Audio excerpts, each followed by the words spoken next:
Neste centro, anualmente, ingresan centos de persoas de diferentes procedencias, idades, identidades, discapacidades. Contamos con 11 ciclos de formación profesional, deseño e xestión da produción gráfica, impresión gráfica, preimpresión digital, mecatrónica industrial, instalacións eléctricas e automáticas, mecanizado, soldadura e caldeiraría, instalación e amoblamento, artes gráficas, fabricación e montaxe, carpintaría e moble. Conscientes das implicacións de que haxa profesións masculinizadas e outras feminizadas, decidimos abordar a situación. O primeiro paso foi explorar as ideas previas do noso alumnado. Que pensa o alumnado sobre a segregación ocupacional por razón de xénero? Vexamos os principais resultados obtidos. 7 de cada 10 estudantes creen que hai desigualdades entre mulleres e homes no ámbito laboral. 4 de cada 10 consideran que as mulleres teñen que esforzarse máis para demostrar a súa valía, tanto nos estudos como no traballo. A metade do alumnado opina que a segregación laboral está directamente relacionada coas diferenzas físicas entre homes e mulleres.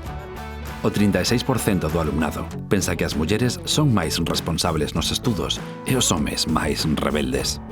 O 41% opina que ás mulleres lles importa máis o seu aspecto físico que aos homes. E ti, paraches a pensar por que esta segregación ocupacional por razón de xénero segue a existir?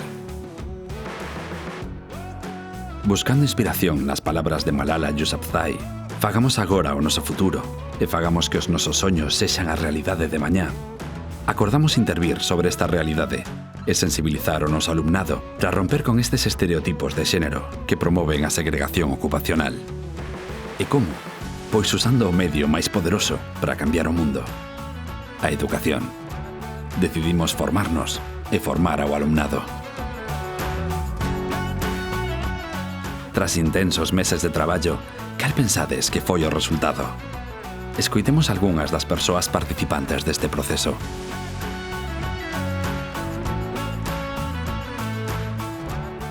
Descubrir cousas que non tiña así do todo, ou polo menos non as tiña agochadas. As igualdades de xénero teñen moita influencia na carreira profesional porque nos contamos con que a aprendizaxe de rapaces e rapazas é o mismo, pero iso non é verdade. Entonces, se nosotros non temos en conta isto, cando os levamos ás empresas, atópanse coa desigualdade de fronte.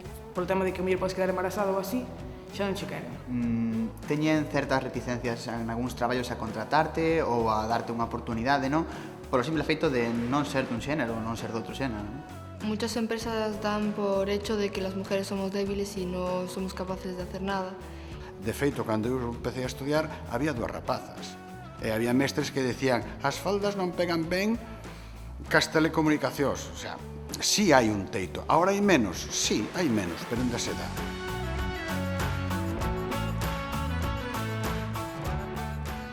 O que máis me gustou desta formación foi poder estar cos meus compañeiros en un ambiente distendido e poder facer xogos e diferentes actividades que, ainda que tiñan un trasfondo importante, o fixemos de maneira lúdica e divertida.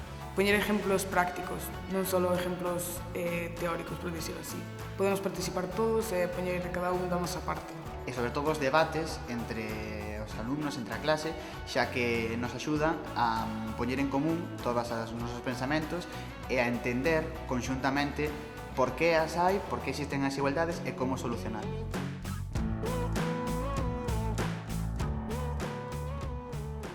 Nesta formación decateime de que eu pensaba que estaba evolucionada, pero teño aínda moitas eivas e moito traballo por facer. Creo que, por exemplo, decateime de que realmente sí que hai moitas profesións e moitas formacións que están que non existe igualdade dentro delas, non? Rapaces e rapazas que non teñen unha seguridade persoal, que hai que crear un espacio seguro para que se sintan tranquilos e se podan expresar o que sinten e o que lles pasa.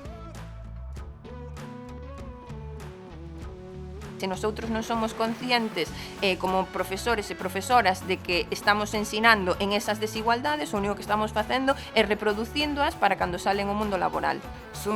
Creo que son bastante importantes para concienciar a xente de que non por ser mulleres podemos facer menos, non por ser mulleres temos que cobrar menos. Hai que sacudir para que caian algúns prexuicios e despois, a pase de sacudir, tamén te das conta de que che queo algo encima que non tiñas, que non pensaras.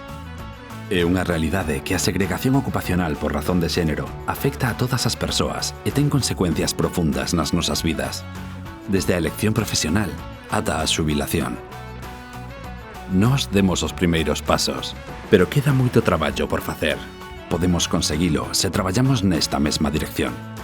Sumaste.